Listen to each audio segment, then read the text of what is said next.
How pleasantly curious it is to observe the human preference for synthetics over organics.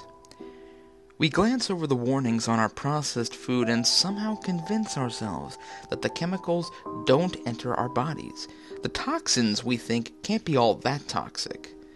This aspect of modern human nature is the driving force behind the digit market.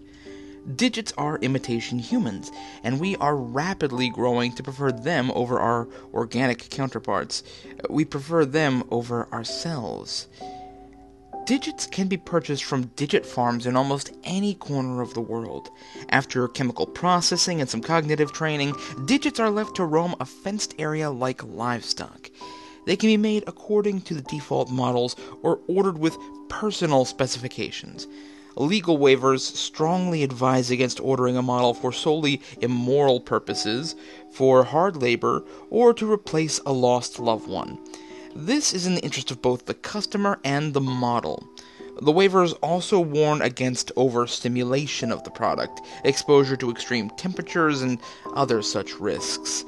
Male digits are devoid of testosterone. Females are infertile. Infants, children, and adolescents come housebroken. The natural birth rate has reached an all-time low as more and more women opt to be consumers instead of mothers.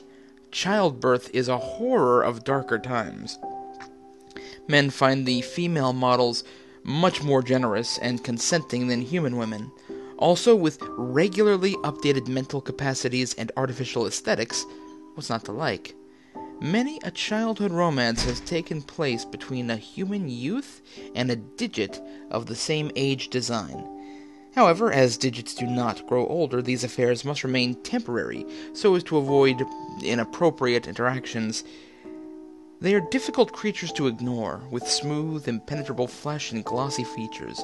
Their only real flaw is the strained manner with which they conduct themselves, stiff joints, clenched jaws. It does make them seem so unhappy. This is never brought to the attention, however, as asking a digit about its feelings would be as purposeful as reciting poetry to a toaster.